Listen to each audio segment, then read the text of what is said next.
Despite the old adage, not to judge a book by its cover, facial cues often guide first impressions. And then these first impressions guide our decisions. They assist us in assessing someone's health or intelligence. But often these cues are overshadowed by an attractiveness halo. And what we then do is make desirable attributions to these attractive people. But then what happens when the opposite is true, and a beautiful person is not considered intelligent purely because of the stereotype that beauty and brain cannot go together? This is Stories Seldom Told. I am Smitha Tharoor. Hello, folks. I'd like to introduce Dr. Oshrit Birvadker. Oshrit is a foreign and defense policy expert with expertise in the area of India and the Persian Gulf. Oshrit is a regular columnist in Haaretz, a writer of the Miss India column in the leading business news website in Israel. It's called The Marker. For many years, Oshrit has helped connect the members of the Indian diaspora among the younger generation in Israel to Indian culture by organizing open dialogue in various forums, conferences, and activities to preserve Indian Jewish culture. If you haven't already guessed, obviously Oshrit lives in Israel. Oshrit is currently focused on a social project operating in the periphery of Israel and helping to empower Indian women in their 50s. She's also the founder of the social project Mantra. But what I find particularly interesting, and I'm really looking forward to discussing this with Oshrit, is that Oshrit is the first Bene Israeli Indian Jewish person who has appeared on Israeli news channels as a commentator for India's affairs, writing articles for top newspapers in Israel and continuing to break new ground with her social and cultural enterprises. In her own words, she says that she considers herself a bridge between two ancient civilizations, that of India and that of the Jewish civilization. So I think this conversation that Oshrit is going to have with me today is going to teach us so many things, not just about her own unconscious biases, but about Bene Israelis, Bene Israeli Indians, about Israel itself, or who knows. So thank you so very much, Oshrit, for joining me today. Thank you, Smita, for having me.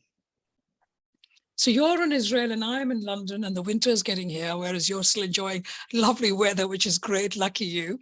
But let's talk about unconscious bias, because kind of those are the stories that you're sharing with me, Oshrit. So before we even hear the stories, let's kind of get some context and your understanding of what is unconscious bias.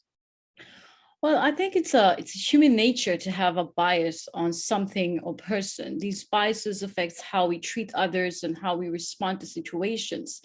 Biases not only includes ethnicity, race, gender, but also includes some social groups and religions. And luckily, I was experiencing most of these kinds. And I think that biases can help against an individual, a group, or institution, and can have negative and positive consequences. And as we know, there are biases that are conscious and unconscious.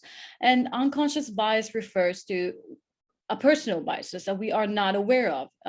It is the cause of our impulsive reactions to events that impact our life, resulting in quick judgments that may not be logical to others. I think that unconscious bias is a result of cognitive reasoning that was embedded in our brains long before we even realize it.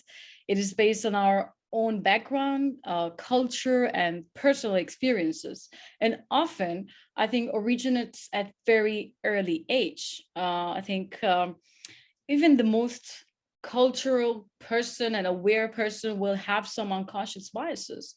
Yeah. Like at any given moment, there are, I think, approximately 11 million pieces of information going into the human brain, but only between 40 and 50 pieces of information are being digested consciously. And in order to manage it, all this information, our brain selects which item to handle consciously or unconsciously. And I think that while people may think they are making decisions based on a few pieces of information, they're in fact doing this on the basis of information of which they are conscious. Thousands of other pieces of information influence our decisions unconsciously. I love that. I love that, Oshrit, because the fact that you gave us those figures, you said 11 million pieces of stuff are going on in our brain, and we're only using, did you say 40? Is that correct? Yeah, between 40 and 50 pieces of So information. think about that. Think about that, folks. I mean, 11 million, and we're taking, I don't even know my percentages, but such a tiny bit from all the different things that are going through our heads to make decisions. But what does that mean, and what does that look like for you, Oshrit? Can you share a story? Because you have, from my perspective, you see yourself perhaps as Indian, you see yourself as Israeli. You live in Israel, so there's lots going on there. Do share a story. Well, I think my story is related to the fact that when I felt different in the Israeli society, and I think the moment I felt I'm different hit me strongly only during my mature days. The first stop was the army service, and the second one was during my undergraduate studies. So before that, I knew I was different. I felt very much Israeli. I was student advocate at school, a top student, that my mom used to come to a parents meeting and get compliments and go. But something happened differently when I left this secure environment with my books and status, and I joined the Israeli army. So as you know, serving in the Israeli army is mandatory for all Israelis who turned 18, men and women. And I knew I'm going to be recruited to this intelligence IDF unit. That was my point at that time. My passion were culture and languages, and my motto was use your brain against your enemy, not your muscles. And in Israel, the ethos is that the IDF is the melting pot. It's like this ticket into being an Israeli. But for me, I think it was totally the opposite. So during army service, you meet people from all over the country, from distant places, from the south, from the north, and even the settlements you hear all about in the news. But because I got recruited to the special unit, my story as well was a bit different, I think, from the average Israeli.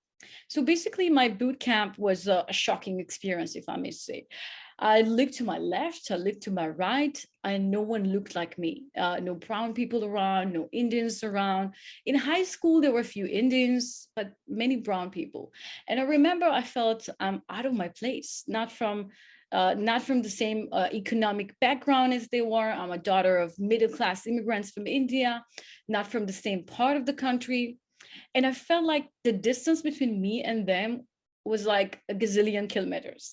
And with these people, you must share very intimate situations, share a room, share a shower, and basically spend most of your days in the next 2 years. So not to mention the natural gap, if I may say, was a big shock for me as an Israeli who grew up in a very Indian family, who used to get like its fresh meals 3 times a day, and I need to get used to eating this very general food of army. And I think that retrospecting this situation, in the first months, I was not able to eat. I lost weight.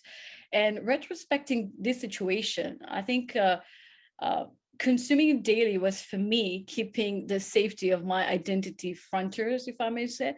There is a saying in Hindi, Jaise ana vaise man, which means that you become what you eat. And in my mind, I was there ready with my imaginary M16 for that mission. So after the training course, I got stationed as a very small unit that was operating peacefully until I reached its doorsteps. I think it was, as the American political science Francis Fukuyama coined it, the clash of civilization. So the unit personnel were all part of the Israeli elites, the son of, the daughter of, and I remember I told myself, what am I doing here? But at the same time, I knew that as a strong believer, and I always felt I have a reason why I'm here, and there's probably a good reason why I'm here. So the first few months were horrible. The sense of racism and bias against me without knowing me was remarkable. It was very sophisticated and then classy, but still very much painful. I think I remember it was a very helpless feeling, like it doesn't matter who you are, you are doomed to these situations that engraved in a way in every cell of your body.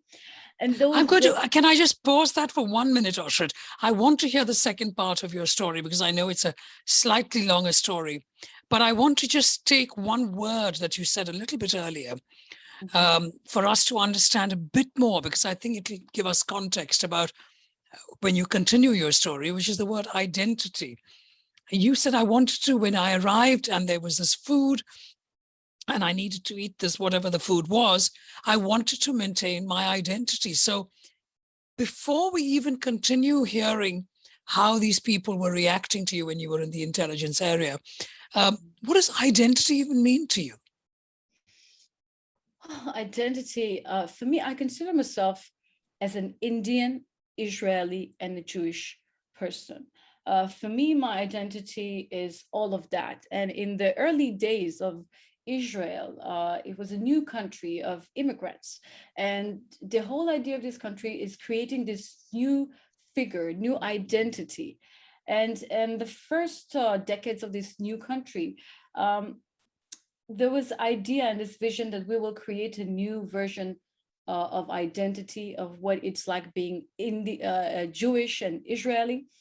And for me, I always felt like I don't understand why we need to give up our culture and our heritage, why we can't be both. And from very young age, I was very much aware that I'm Indian because, as you know, Smita, you can maybe live in very modern and very Israeli society, but at home, Indians are Indians. You can't take the Indians out of you. Yeah. Your parents are Indians. The way your upbringing is Indian style. So I lived in Israel, but I grew up in a very, among Indians and And I think Indians. that's what you were saying, right? So when you arrived in, as you called it, boot camp, you were very challenged because there was one aspect. We all have multiple identities, as you said just now. You have certainly three. You probably have more than three identities, and we all do.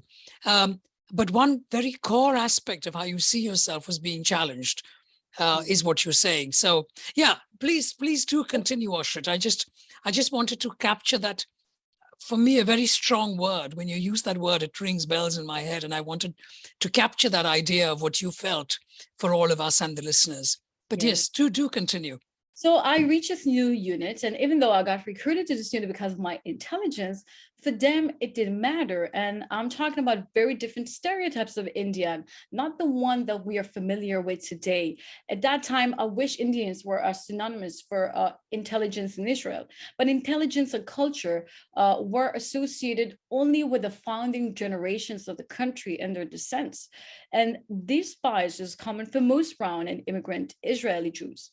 So this was true when the officials, I remember in our unit, used to talk about philosophy, which was at that time my favorite genre. And I read so many books at that time. And I remember how surprised they were when I was discussing the classic philosophy of Aristotle.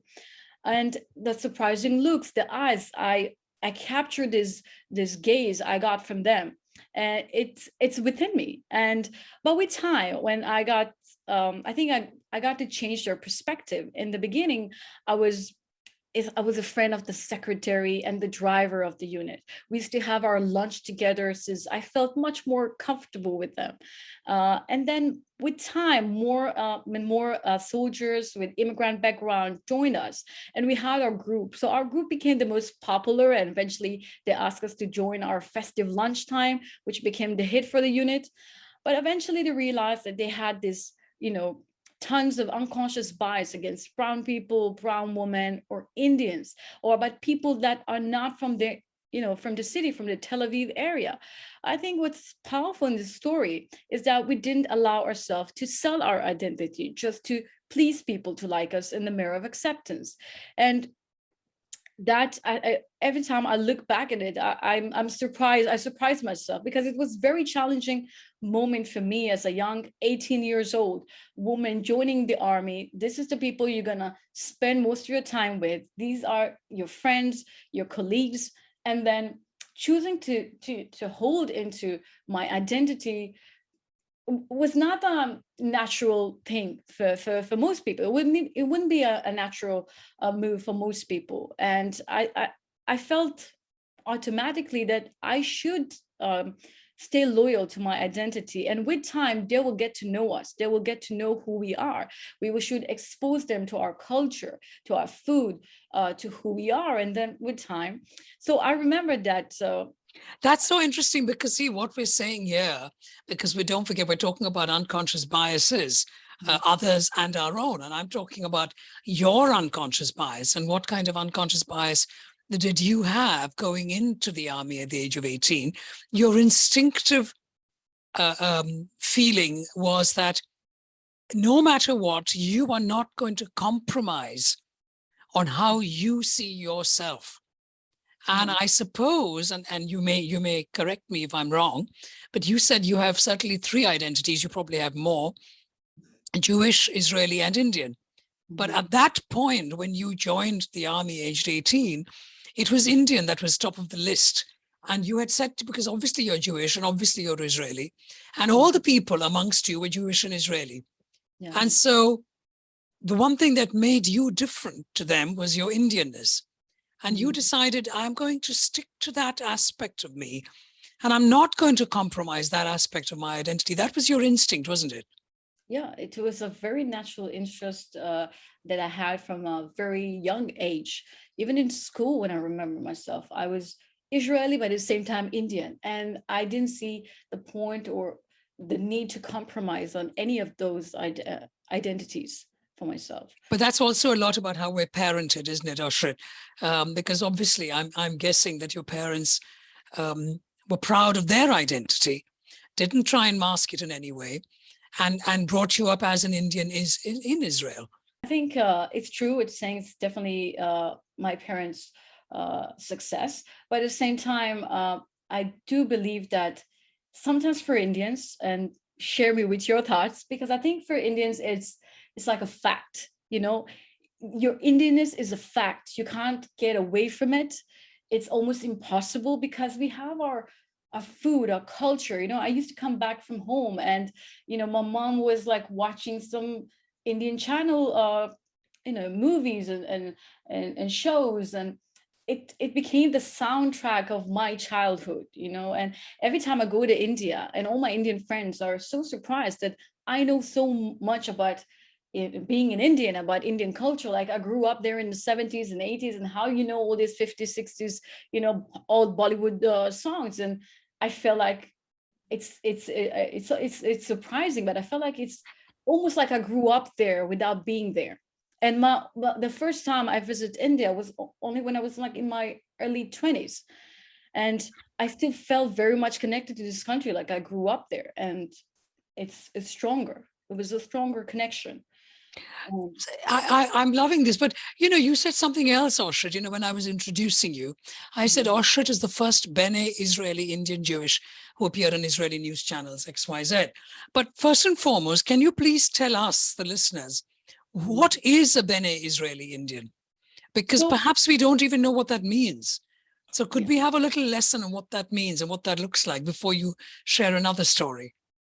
So basically, the Bene Israel claims that their ancestors were shipwrecked off the Konkan coast as early as 175 BCE, and that they lost all their holy books, only remembering the Shema prayers, which declared their faith in monotheism. And the 7 men and 7 women who survived buried the bodies of their relatives and friends, and the survivors were offered hospitality by local Hindus. And the Bene Israel We're talking about in India this happened, is that correct? In India, yeah. The Right. Okay, yeah. The survivors, they were offered hospitalities by local Hindus, and the Bene Israel took up the occupation of oil pressing, becoming known as Shanwar Telis, or the Saturday oil men, because they refrained from work on the Jewish Shabbat. And when they got discovered by a Jew called David Rechavi, around 18th century, the Bnei Israel observed the Shabbat, dietary laws, circumcisions, and many of the Jewish festivals. And convinced of the Bnei Israel Jewish identity, he agreed to instruct them in the tent of Judaism. And by the 20th century, the majority of the Bnei Israel had set up synagogues and communities in urban centers such as Pune, Ahmedabad, New Delhi, Karachi even. So I think you know what's different, and this is also fascinating about the Bene Israelis, because despite their caste status. They were out of caste by virtue of the fact that they were non-Hindus and belonged to Jewish faith. And it's very different how they perceive their identity. It's an interesting topic I'm writing about right now. Right. So just for us to have one more clarification. So, because I am from India, as you and I have already spoken, but obviously our listeners are from all over the world. So we need to make a few clarifications here. We still have a lot of Jewish people living in India, I mean, reduced considerably in the last 50, 60 years, but we still have Jewish people, for example, in Kerala, which is in southern India. But a Bene Israeli are Jewish people from another state in India, not Kerala, which is Maharashtra, the city where Mumbai is. Yeah. That is correct? Yes. So yeah, it's true, Smita. I think you know much about them. So after the state of Israel was declared in 48, the Bene Israel began to think of immigrating to the Jewish homeland, and most of them are right now based in Israel. I think the peak during the 50s, several hundreds immigrated to Israel, but the peak was in the 60s. Immigration is still continuing at a highly reduced pace, and today the vast majority of the Bene Israel lives in Israel, where they organize as a community, spending family and ethnic ties tighter and tighter. There are currently in Israel 80,000 Indian Jews, and most of them are settled in what we call development towns with large concentrations in towns such as Dimona, Beersheba, Ashdod, Ramle, etc. Okay, so there's a little bit of history for all of us listeners. But yeah, but do continue, Oshrit. Could you share another story with us? Yes, I can share my story. I think what you're doing here with this platform is amazing. And I want to discuss something else, not because we just discussed about my Jewish identity, but something that I feel like is not getting much cover. And I think it's the appearance bias. I think I'm a living example of unconscious bias in my life. It's my everyday experience of being a doctor and the way I look. And it's related to the appearance bias and what people may call beauty and the bias. And in today's world, people refer to the other side of it, the beauty advantage, the physical attractive stereotypes as a tendency to assume that physically attractive people also possess other desirable personality traits. And according to some research, it turns out the attractive people do experience life differently than those who are not considered conventionally attractive. But nobody talks about the downside of it. As it turns out, there's a limit to how much you can go with being attractive. So do you know, for example, how many people think about a blonde girl? She probably dumb. They correlate this blonde hair with intelligence. In fact, can I share a little Yeah. example with you, because this is in terms of unconscious bias, it's a very clever experiment that a group of people had done in the US, research, where it was a park and they had a hidden camera behind some bushes, and they had a bicycle, lying by the tree, and they got 3 different looking people to come and try and steal the bike. One was a young sort of 15, 18-year-old kid, and clearly, immediately the passers-by stopped him, talked to him. The other was, I cannot remember, but the third person was a very beautiful blonde woman who tried to steal the bike, and a passerby came to her and said, "Can I help you?" And it was showing exactly what you're saying, because you're absolutely right. And of course, this is an audio podcast. So those of us who are listening to this podcast cannot see what Oshrit looks like. Now, Oshrit is a very beautiful woman. And what you're saying to me is you have already realized the advantages that you may have because of how people just look at you and react to you. But there's all disadvantages. That's my point. There are plus and minuses. Yeah. And it is about, without sounding rude, do we, those of us in the world who see themselves as, be accepting of who you are and what you look like. Okay, I've been blessed with good looks, whatever those good looks might be. Do people use that to manipulate, to get better for themselves?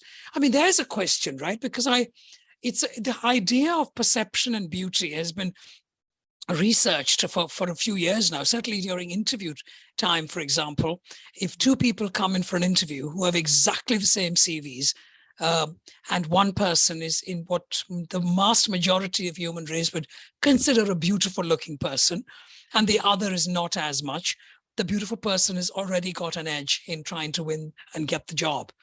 The same for height. Somebody, say two men, same CVs, 6'2", 5'7", guess who gets the job? Mm-hmm. No, I'm familiar with this research, but I think it's half of the picture. Sometimes beautiful people are less likely to be hired. One study has suggested that highly attractive people are at disadvantages in the hiring process when the decision makers are the same sex, for example. In a study by Andersoni and NIDA from I think from the 80s, but highly attractive people of the same sex were judged as less talented than average looking people. If you talk about gender, for example, if you look at men, when we see a good looking, ambitious, successful man, we as a society are embracing it and we are getting excited and we think it's normal. But why when a man is claiming his appearances, his beauty, he's not being criticized? And we see tons of men are aware of their style and the way they dress, but when a woman does it, it's shallow. It's considered shallow. Why it's okay to admire celebrities and like their pictures on social media, but when a doctor is posting stuff from her work or everyday life, we condemn it. Like we still have all these boxes for a specific profession. Like a doctor in university needs to look a dorky with big glasses and no sense of style. Absolutely, yeah. Why we can admire art and pay money to experience art, but God forbid if that piece of art is decorating a body of a 30 plus years old doctor. So I think for me, it's still unconscious bias, as you said. And I still remember that my first appearance on TV, it was a live show called London in Kirchenbaum, which was considered for years a top intellectual show in Israel. And I never appeared on camera before. I was avoiding it on purpose. And I remember that when they let us into the studio during commercial, the host made a surprising comments about me. And of course, I think it was a genuine comment for someone from a different generation. But I think it's a great example of what unconscious bias is, because so true. So the host first assumed that I'm the expected Arab guest on his list because I don't look typically, like I don't have the typical Israeli look. And the second thing, he didn't make the connection that I am, of course, the expert on Indian affairs. So the question that I'm asking is why? So of course it's related to the fact that I was young and my look and everything, but if you're asking in fact, me, even today, when you read papers about politicians, for example, even today, leading newspapers around the world might comment on how a leading woman politician is dressed. Yeah. Well, they would never comment on the man. Why? What is that about? And why is it that we continue anywhere in the world, not just in Israel or the UK, where we react differently purely because of the looks of a woman? You're absolutely right. And I'm glad you brought up this example of unconscious bias. Yeah, and I think there are a couple of biases, unconscious bias with this example, because if you're asking me, I would say that, in Israel, the whole humanities field, especially in Israel, is considered to be the realm of the white and the privileged. And of course, he didn't assume that a young Indian woman will be the one talking about the Indians, because they are used to the white people talking about some natives. And I kind of changed this perception at that time. And I felt that moment. He was so surprised that this Indian woman talking about Indians. We all know it's possible. We never experience it. That was the vibe. But it was just a good example. No, that's a great example, because it's something that it's like naming the elephant in the room, isn't it? I mean, often people talk about perception of self-perception of looks. I'm not tall enough, I'm too fat, I'm too thin, and people may misunderstand me. But what about beauty? And it's a very important aspect. So thank you. Yeah. Perhaps you have another story you might like to share? Well, I think I want to talk about my undergraduate study, but it's a long story, Smita, so I don't know if we have time, but I'll take it shortly. I think that, I studied in Bar Ilan University during my undergrad studies, and Bar-Ilan University is Israel's largest university, fastest growing higher education, and it is considered a right wing, even though you can find there a variety of opinions. So if you study there, it doesn't matter which faculty you belong to, you have to take a few courses of basic Jewish studies. And I was very happy to study there and enjoyed every minute to get the best lectures on Jewish philosophy and biblical studies. So, but this provoked in me mixed feelings for a few reasons. So taking the basic Jewish courses, I realized a few important things. The first thing is that compared to my Israelis, many Israeli, those who look Israeli, act Israeli, smell Israeli, I realized that I know much more about what is Jewish, what it's like to be Jewish, and the history behind it, thanks to my family traditional religious background. My uncle, who we used to call Appa, was a community religious leader. And I realized that time how important these attributes of the Bene Israeli community, which most of its members are very sticking to their Jewishness, and even in the name of being considered less intellectual or less liberal in the eyes of society. And if you compare it to the patrons of other Indian Jewish community, for example, the Baghdadi Jews or the Jews from Cochin, so I think the Indians, the Bene Israeli, stick to their tradition. And with time, I got aware that this is actually, I wanted to thank them in that minute. But studying in Bar-Ilan was not an easy experience because it is considered like the elite of the Jewish religious white men. And for me, when you said you're Indian Jews, so there was a sense that, okay, we accept you, but maybe that feeling that she's not really Jewish, but they don't know. And I think that every rabbi, if you would follow how Indian Jews are keeping their Jewish tradition, he will be surprised because they always this thing that they're take it to the extreme, and I think they are keeping their tradition in such a beautiful way and such a precise way that only Indian can. And but some people, think that, oh, you're not the original Jew, like the Jewish perception is the stereotype of the Ashkenazi European Jew. But I think that being a Jewish person is a state of mind, leaving all behind, starting from scratch in a new country, when you barely understand the language, that's entrepreneurial in my eyes. That's a Jewish immigrant spirit embedded in the traditions of the Jewish people and the Jewish traditions.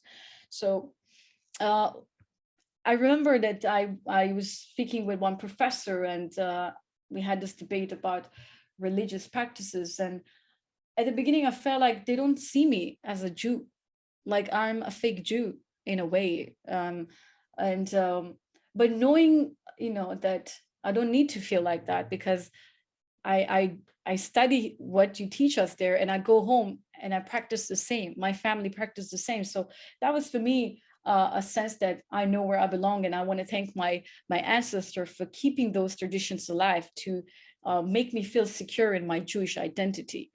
And I don't think that many of the Jewish people can say that. I think that's beautiful, Oshrit, because certainly what we've learned from you today, other than a very brief history lesson on the Bene Israelis, is the idea of identity and how we all everywhere in the world have multiple identities. And you started by saying that you are Jewish, you are Indian, you are Israeli, and you've given us three lovely examples, including the idea of perception, identity, and beauty, about how our unconscious biases can influence us without us even realizing it, and the importance and the value that you give to these three identities. I think it's great. But then do you have some sort of, mantra? Do you manage these? I think first thing is, like, we all have to accept that everyone has biases. It's just how our brains works, and we need to process. This is the way we process information. And but we need to accept that they exist, but you don't need to accept that they are accurate. So for me, what I do is I make an effort to be friendlier when interacting with people I perceive as different. For example, I I took a test online tests that identify personal bias. I think it's a nice thing, and I think every person should do that if he wants to examine himself and improve himself, and make a list of positive stereotypes. These can feel less offensive or restrictive, but can also indicate our preferences and therefore raise awareness about the things or group to which we may have a less positive reaction. Another thing we can do is, I think, consider where we usually get our information. Do we always read the same newspaper or discuss the same topics with the same Good point. people? Yeah. We live in silos, don't we? Because we like to be comfortable amongst our own, the people who, and then it becomes an echo chamber. Absolutely. Yeah. No, that's that. I'm sorry, I interrupted you. Was there another point you were saying? No, I think just that, be aware of it. It happens, and challenge yourself every day. We all have biases. And what's funny about biases is that sometimes it's totally the opposite of what our stated values, and it surprises us because we claim that we have a different opinion about a certain issue, and then we act spontaneously. It's our mind is wired to react in such a way. So that's brilliant. Yes, that's actually such a good point, isn't it? I'm just wanting to capture that for the listeners and for myself, that we think we have certain values and we think we're doing the right thing by those values, but yet this mind of ours is 11 million things that are going on in our heads, influences without us even realizing it. And so it's about stopping, it's about thinking, it's about reflecting. Absolutely. That's great. Yeah. Hard work. It's definitely hard work for everybody. And we need to put the work, to change our perception. I think if everybody will do that, our world will look different and racism will not be a problem. No. If only. It's so true. That's lovely. Oshrit Birvadker, thank you so very much for sharing your stories of unconscious bias. Thank you, Smita. Thank you for having me. Thank you for listening to Stories Seldom Told. I am Smita Tharoor. It is you, the listener, that makes this podcast what it is. If you like this podcast, please do share. If any of you anywhere in the world feel that you have stories to share, please do connect with me on social media at Smita Tharoor on Instagram, Twitter, LinkedIn, or on my company page, Tharoor Associates, on Facebook. We will be back next week.